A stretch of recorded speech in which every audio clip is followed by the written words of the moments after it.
recent terrorist assault on the people of this nation has left a deep, deep wound. More than 1,300 innocent Israelis killed, including at least 31 American citizens by the terrorist group Hamas. Hundreds of young people at a music festival. The festival was for peace, gunned down as they ran for their lives. Scores of innocents, from infants to elderly grandparents, Israelis and Americans, taken hostage. Children slaughtered, babies slaughtered, entire families massacred. Rape, beheadings, bodies burned alive. Hamas committed atrocities that recall the worst ravages of ISIS, unleashing pure, unadulterated evil upon the world. There's no rationalizing it, no excusing it, period. The brutality we saw would have cut deep anywhere in the world, but it cuts deeper here in Israel. October 7th, which was a sacred Jewish holiday, became the deadliest day for the Jewish people since the Holocaust. It has brought to the surface painful memories and scars left by millennia of anti-Semitism and the genocide of the Jewish people. The world watched then, it knew, and the world did nothing. We will not stand by and do nothing again. Not today, not tomorrow, not ever. To those who are living in limbo, waiting desperately to learn the fate of a loved one, especially to families of the hostages, you're not alone. We're working with partners throughout the region, pursuing every avenue to bring home those who are being held captive by Hamas. I can't speak publicly about all the details, but let me assure you, for me, as the American president, there's no higher priority than the release and safe return of all these hostages. To those who are grieving, a child, a parent, a spouse, a sibling, a friend, I know you feel like there's that black hole in the middle of your chest. You feel like you're being sucked into it. The survivor's remorse, the anger, the questions of faith in your soul. Staring at that empty chair, sitting Shiva. The first Sabbath without them. They're the everyday things, the small things that you miss the most. The scent when you open the closet door. The morning coffee you shared together. The bend of his smile, the perfect pitch of her laugh. The giggle of your little boy, the baby. For those who have lost loved ones, this is what I know. They'll never be truly gone. There's something that's never fully lost. Your love for them and their love for you. And I promise you, you'll be walking along some days and say, what would she or he want me to do? You smile when you pass a place that reminds you of them. That's when you know. When a smile comes to your lips before a tear to your eye, that's when you know you're going to fully make it. That's what will give you the fortitude to find light in the darkest hours. When terrorists believe they could bring you down, bend your will, break your resolve. But they never did and they never will.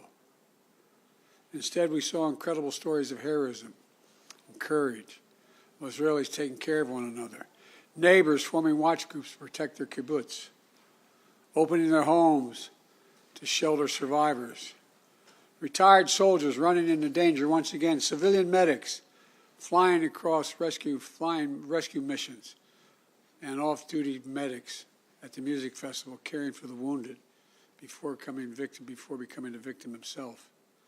Volunteers retrieving bodies of the dead so families could bury their loved ones in accordance with Jewish tradition. Reservists leaving behind their families, their honeymoons, their studies abroad, without hesitation, and so much more. The State of Israel was born to be a safe place for the Jewish people of the world. That's why it was born. I've long said, if Israel didn't exist, we'd have to invent it. While it may not feel that way today, Israel must again be a safe place for the Jewish people.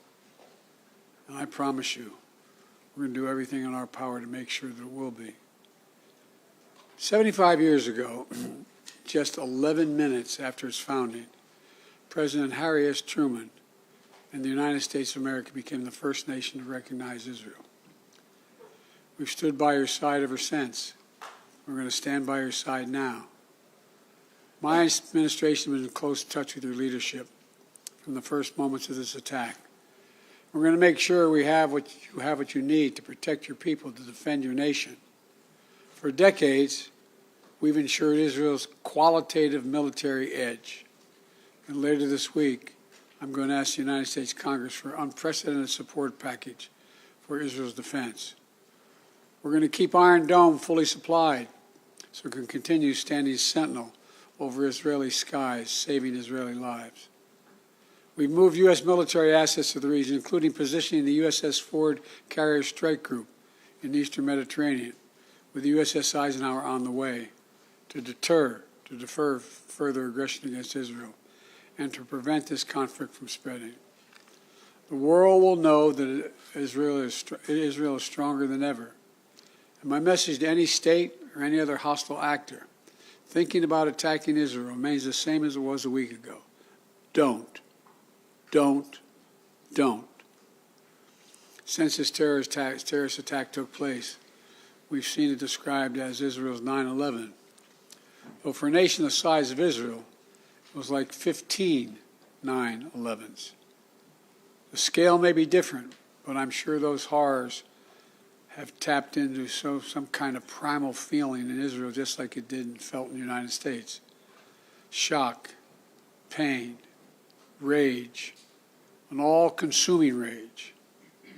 I understand, and many Americans understand. You can't look at what has happened here to your mothers, your fathers, your grandparents, sons, daughters, children, even babies, and not scream out for justice. Justice must be done. But I caution this: while you feel that rage, don't be consumed by it. After 9/11, we were enraged in the United States. While we sought justice and got justice, we also made mistakes. I'm the first U.S. president to visit Israel in time of war. I've made wartime decisions. I know the choices are never clear or easy for the leadership. There's always cost, but it requires being deliberate. It requires asking very hard questions. It requires clarity about the objectives and an honest assessment about whether the path you're on will achieve those objectives. The vast majority of Palestinians are not Hamas. Hamas does not represent the Palestinian people. Hamas uses innocent families in Gaza as human shields, putting their command centers, their weapons, their communications tunnels in residential areas. Palestinian people are suffering greatly as well. We mourn the loss of innocent Palestinian lives like the entire world. I was outraged and saddened by the enormous loss of life yesterday in the hospital in Gaza. Based on the information we've seen to date, it appears the result of an errant rocket fired by a terrorist group in Gaza. The United States unequivocally stands for the protection of civilian life during conflict, and I truly grieve for the families who were killed or wounded by this tragedy. People of Gaza need food, water, medicine, shelter. Today I asked the Israeli cabinet, who I met with for some time this morning, to agree to the delivery of life-saving humanitarian assistance to civilians in Gaza, based on the understanding that there will be inspections and that the aid should go to civilians, not to Hamas. Israel agreed the humanitarian assistance can begin to move from Egypt to Gaza. But let me be clear: if Hamas diverts or steals the assistance, they will have demonstrated once again that they have no concern for the welfare of the Palestinian people. And it will end. As a practical matter, it will stop the international community from being able to provide this aid. We're working in close cooperation with the government of Egypt, the United Nations, and its agencies like the World Food Program and other partners in the region to get trucks moving across the border as soon as possible. Separately, I ask Israel that the global community demand that the International Red Cross be able to visit hostages. I just demanded that the United States fully supports. Today, I'm also announcing $100 million in new U.S. funding for humanitarian assistance in both Gaza and the West Bank. This money will support more than 1 million displaced and conflict-affected Palestinians, including emergency needs in Gaza. You are a Jewish state. You are a Jewish state, but you're also a democracy. And like the United States, you don't live by the rules of terrorists. You live by the rule of law. And when conflicts flare, you live by the law of wars. What sets us apart from the terrorists is we believe in the fundamental dignity of every human life. Israeli, Palestinian, Arab, Jew, Muslim, Christian, everyone. You can't give up what makes you who you are. If you give that up, then the terrorists win, and we can never let them win. You know, Israel's a miracle, a triumph of faith and resolve and resilience over impossible pain and loss. Think about October 7th, the Jewish holiday, where you read about the death of Moses, a tragic story of a profound loss to an entire nation, a death that could have left hopelessness in the hearts of the entire nation. But though Moses died, his memory, his message, his lessons have lived on for generations of the Jewish people as well as many others, just as the memory of your loved ones will live on as well. After reading the story of Moses' death, those who observed the holiday began reading the Torah from the very beginning. The story of creation reminds us of two things. First, that when we get knocked down, we get back up again, and we begin anew. And second, when we're faced with tragedy and loss, we must go back to the beginning and remember who we are. We are all human beings, created in the image of God with dignity, humanity, and purpose. In the darkness, to be the light unto the world is what we're about. You inspire hope and light for so many around the world. That's what the terrorists seek to destroy. That's what they seek to destroy.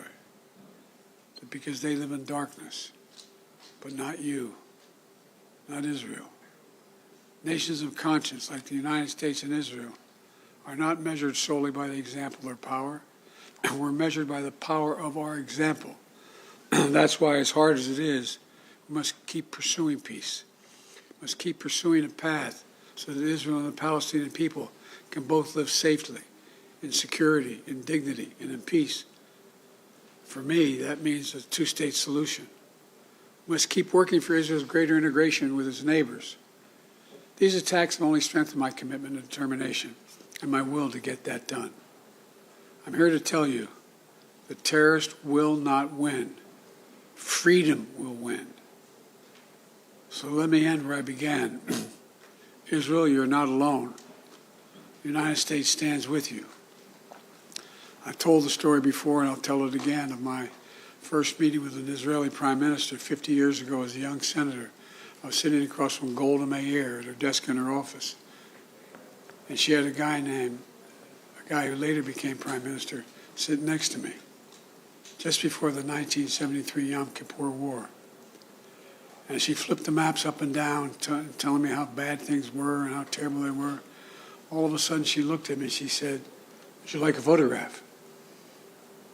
I looked at her. She got up from her desk and walked out into that hallway. I think it's marble flooring. Walked out in the hallway. We walked out and there were a bunch of photographers standing in front of us. We were standing shoulder to shoulder. And without her looking at me, she said to me, knowing I'd hear her, "Why do you look so worried, Senator Biden?" And I said, "Worried? Like, of course I'm worried." And she looked at me and she didn't look. She said, "We don't worry, Senator. We Israelis have a secret weapon. We have nowhere else to go." Well, today, I say to all of Israel, the United States isn't going anywhere either. We're going to stand with you. We'll walk beside you in those dark days, and we'll walk beside you in the good days to come. And they will come. As you say in Hebrew, which I'm not going to attempt to do because I'm such a terrible linguist, I'll say it in English. The people of Israel live. The people of Israel live. Israel will be safe, secure, Jewish, and democratic state today, tomorrow, and forever. May God protect all those who work for peace. God save those who are still in harm's way. Thank you very much. Mr. President, what is your red line that would prompt U.S. military involvement in this war?